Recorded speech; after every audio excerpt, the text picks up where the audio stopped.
Welcome to the video that talks about our world. We can begin by asking, what is the world coming to? That's a good question. One macrocosmic way to answer that question is to say that our world is traveling around the sun in our solar system at a rate of once every 365 1/4 days. Our sun, bringing us with it, is traveling around the star in the Pleiades called Alcyone. Does that name sound familiar? Maybe from Jacques Cousteau specials years ago. One complete cycle encompasses the duration of 12 ages of approximately 2,160 years each, a total of 25,920 years. Alcyone, in turn, bringing our sun and us with it, is traveling around a great central sun. The time for that trip takes 10 of the cycles that are 12 ages each. That is 10 of the 25,920 year cycles. This information is very ably provided in the book The 7 Rays of the QBL by Frater Albertus. If you would like a different answer that looks at the question from a more microcosmic point of view, that answer is not likely to cheer any of you who have been discouraged, depressed, downhearted, or disgusted with the world's current conditions. Even if you're not among those who are aware that the world had been poised at the beginning of a time of even greater difficulty, it should be noted that after the events of September 11, 2001, and the subsequent worldwide financial collapse of 2008, it is very likely that many of you have now, with certainty, come to the realization that extraordinary events have been and are still in the process of taking place. The information in this video has been put forth for quite a number of years, even prior to these events, stating that we, our planet and its people, have been approaching the entrance to a long, dark tunnel, so to speak. Please remember, too, that this warning did not and does not refer to any single country or society, but to the entire planet. As with all tunnels, however, even this one has a light at the end. Let us explore that a bit more. When we talk about the light at the end of a tunnel, we are usually referring to entering a period of time when there is darkness, usually meaning a period of difficulty, a time when we may not be able to see or understand all that is happening or why it is happening. During this period of time when we can't see because of the darkness, one might be reminded of riding in an automobile or on a train or other dark vehicle as it passes through a dark tunnel. Although the darkness may, for some of us, induce a feeling of apprehension, anxiety, or even fear, we nevertheless have confidence in the knowledge that we will eventually reach the end of the tunnel and emerge once more into the light. So it will be also with periods of hardship and difficulty in our lives that may be filled with obstacles to be overcome. These periods that we have likened to tunnels of darkness will always be followed by light or better times. Excuse me. Such principles may seem simple, but it's very important that they be understood, especially at a time such as now when this planet, our Earth, the vehicle which carries us all, has in fact entered a tunnel of great darkness.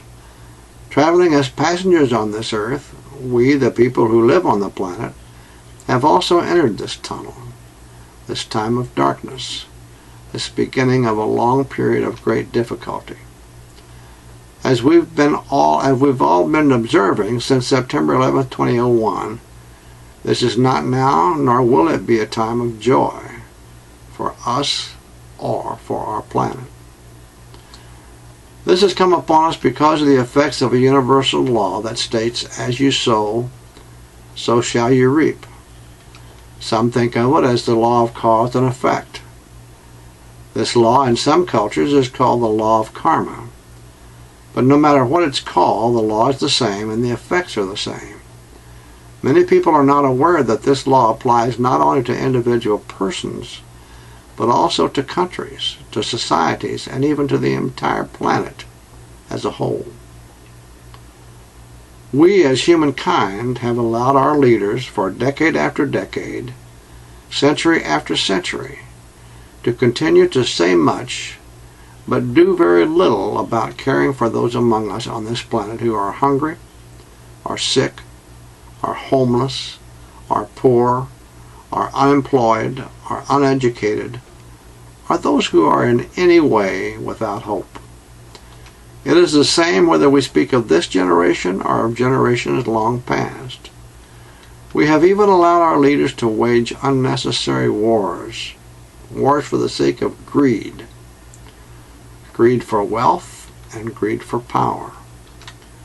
Countless millions over many, many years have lost their lives because of such wars, and many millions more have died from hunger, sickness, exposure to the cold, or any one or more of the many effects of being poor or uneducated or unemployed or homeless or somehow without hope. We must then add to all of this the way that the environment of this planet, our only home, has been thoughtlessly pillaged and mistreated, with only lip service being paid toward improving these life-threatening conditions that have come about as a result of something that is no more than selfish greed. Excuse me. If the people of a society or a country allow their leaders to oppress or even to ignore those who are among the less fortunate segments of our society, which always includes great numbers of children, the disabled, and the elderly, as well as minorities and others, or allow the continuing thoughtless mistreatment of our planet's environment, then those who allow it bring upon themselves a great karmic debt. The same holds true when the people allow their leaders to take their country into unnecessary wars. This debt, of course, is not as great as the karmic debt which falls upon the ones who are directly responsible, but it is significant nevertheless. Believe me when I tell you that our apathy has not gone unnoticed by higher cosmic forces. The resulting karmic debts must eventually be paid, and the appropriate lessons must be learned by both countries and societies, just as it is for individuals. And the time to settle up and begin the payment of these debts is now at hand. Many believe that this refers in the Christian Bible, in the book of Revelation, to the breaking of the third seal and the rider on the black horse who had a pair of balances in his hand. This time of settling up those karmic debts is the time of darkness spoken of earlier. This time of which we speak, and the time that will follow, will be a time of significant destruction on the planet. A time when negative forces will be allowed to do their work, that of tearing down the old order. It is the time of going through that dark tunnel mentioned previously. It is that tunnel which we have now entered. We entered that tunnel on September 11, 2001, racing into the darkness at breakneck speed. This catastrophic event has since, several years later, been followed by another catastrophe, a worldwide financial system meltdown, which has brought and continues through 2013 to bring tremendous loss and suffering to a great many people. Our time in the tunnel will not be brief, and the longer we're in the tunnel, the darker it will become. After a period of great darkness, it may seem at times that we're about to burst into the sunlight. There will be other times when some will be certain that the darkness is behind us, but it will not yet be so. It is gratifying to state to you now, however, that there is light at the end of that tunnel. There are those among us today who are destined to see that glorious light, which will shine upon them when the tunnel finally ends. Unhappily, though, that time will not come in a few months, or even in a few years. Remember that the tunnel is not a short one. We have a long, dark journey ahead of us. But those who have prepared themselves by seeking spiritual growth, spiritual light, and by trying to live a life that looks less and less to self and more to serving God and humankind, those people are going to be far more likely to endure and survive that difficult journey. This series of videos has been created to assist you should you choose to make those efforts. That is but one of the deeper reasons that this series of videos has been created. It has been mentioned that there will be a tearing down of the old order. This process of tearing down the old must take place to make room for the new. It is that new society, which in time to follow, will be built and rise from the ashes of the old, as it was with the legendary Phoenix. This time of healing and rebuilding will also be a time of coming together for humankind. It will additionally be a time of great growth for our spiritual values, values which will begin to see and recognize the worth of people and their needs as being far greater than the worth of wealth or power.